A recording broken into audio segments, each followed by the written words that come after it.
નમસ્કાર, Gujarat BS9 TV ન્યૂઝમાં weather analysis સાથે હું છું ભગવતી વિસાવડિયા।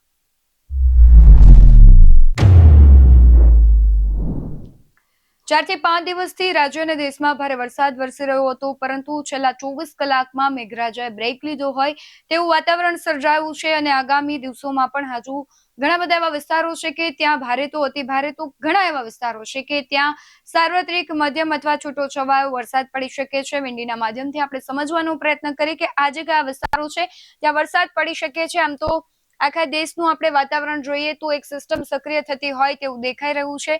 મધ્ય ભારત સહિત જે દક્ષિણ ભારતનો ભાગ છે, ઉત્તર ભારતનો ભાગ છે, ત્યાં અત્યારે વાદળછાયું વાતાવરણ દેખાઈ રહ્યું છે। પરંતુ આપણે વાત કરવી છે ગુજરાતની। ગુજરાતમાં અત્યારે ખાસો એવો વરસાદ કોઈ દેખાઈ નથી રહ્યો, પરંતુ સુરત સહિતના દક્ષિણ ગુજરાતના ભાગો છે ત્યાં વરસાદ વરસી શકે તેવી સંભાવનાઓ વ્યક્ત કરવામાં આવી રહી છે। સાથે જ દરિયાકાંઠાનો વિસ્તાર છે ત્યાં છૂટોછવાયો વરસાદ પડી શકે છે।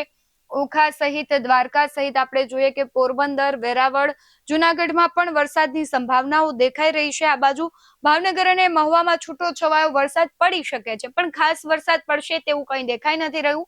રાજકોટમાં પણ વાદળછાયું વાતાવરણ રહેશે। આ બાજુ મોરબીની વાત કરીએ તો ત્યાં પણ વાદળછાયું વાતાવરણ રહેશે। અમદાવાદ, મહેસાણા, વડોદરા, ગોધરામાં છૂટોછવાયો વરસાદ પડી શકે છે, એટલે કે સાર્વત્રિક ગુજરાતના ભાગો છે ત્યાં વાદળછાયું વાતાવરણ રહેવાની સંભાવનાઓ છે।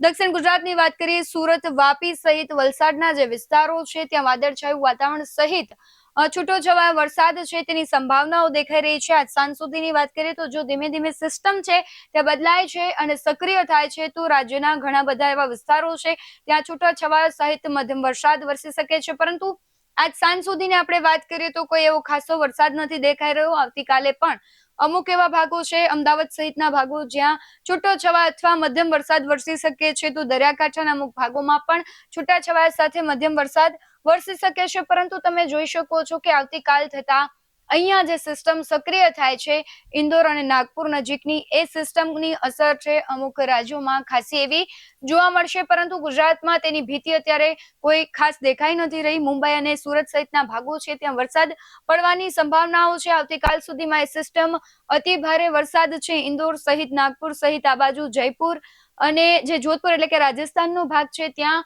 વરસી શકે છે વરસાદ ભારેથી અતિ ભારે, કારણ કે આ સિસ્ટમ ધીમે ધીમે સ્ટ્રોંગ થતી જશે અને શુક્રવાર સુધીમાં સિસ્ટમ છે તે ગુજરાત તરફ આવશે અને સુરત સહિતના જે ભાગો છે એટલે કે દક્ષિણ ગુજરાત, મધ્ય ગુજરાતમાં તે તબાહી મચાવે તો સંભાવનાઓ એવી વર્તાઈ રહી છે, કારણ કે સિસ્ટમ છે અને જો ફંગોળાઈ જાય છે તો પછી સિસ્ટમની અસર આ ભાગોમાં નહીં જોવા મળે। પરંતુ અત્યારે વિંડીમાં જે વાતાવરણનું છે અનુમાન છે આપણે લગાવી શકીએ છીએ, સંભાવનાઓ દેખાઈ રહી છે અને જો વાતાવરણમાં ફેરફાર થાય તો આ સિસ્ટમમાં પણ ફેરફાર થઈ શકે છે। એટલે અત્યારે એવું દેખાઈ રહ્યું છે કે શુક્રવાર સુધીમાં એ સિસ્ટમ છે ગુજરાતના ભાગોને આવરી લેશે અને ગુજરાતના ઘણા બધા એવા વિસ્તારો છે કે ત્યાં ભારેથી અતિ ભારે વરસાદની સંભાવનાઓ દેખાઈ રહી છે। ધીમે ધીમે સિસ્ટમ છે રાજસ્થાનના ભાગોને આવરશે, ગુજરાતના ભાગોને આવરશે।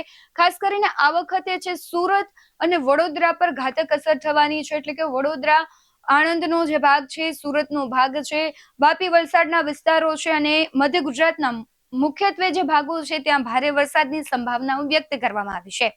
હવામાન નિષ્ણાંતોએ પણ એવું કહ્યું હતું કે 29 તારીખ પછી એક ઘાતક સિસ્ટમ છે તે સક્રિય થશે અને તેની વધારે અસર વડોદરા સહિતના ભાગો છે તેમાં જોવા મળશે। એટલે કે ત્યાં છે મેઘરાજા છે એ ખૂબ આક્રમકતા સાથે વરસશે અને લોકો છે તેને તબાહીનો સામનો પણ કરવો પડી શકે છે। આની પહેલા પણ આપણે જોયું હતું કે મધ્ય ગુજરાત અને દક્ષિણ ગુજરાતમાં ભારેથી અતિ ભારે વરસાદ આવ્યો હતો અને શહેરી વિસ્તારો છે ત્યાં પાણી ભરાયા હતા, નદી નાળા છલકાયા હતા, ડેમો પણ અત્યારે ઘણા બધા ઓવરફ્લો થઈ ગયા છે। એટલે ગુજરાતમાં આ વખતનું ચોમાસું છે તે અતિ ભારે રહેવાનું છે, કારણ કે ભલે અલ નીનોની અસરને લઈને ધીમે ધીમે સિસ્ટમો સક્રિય થઈ છે, સિસ્ટમો મોડી પડી રહી છે, વરસાદ મોડા થઈ રહ્યા છે, પરંતુ આ વખતના વરસાદ છે તે મોરા નથી, ઘાતક અસર થવાની છે। ખેડૂતો માટે પણ ક્યાંક ચિંતાજનક છે, વાતાવરણ ઉભું થવાનું છે। સમસ્યાનું સમાધાન ત્યારે જ આવશે કે જો વરસાદ છે સાર્વત્રિક અને તે એક લેવલ પર વરસે તો, બાકી જો વધારે વરસાદ વરસશે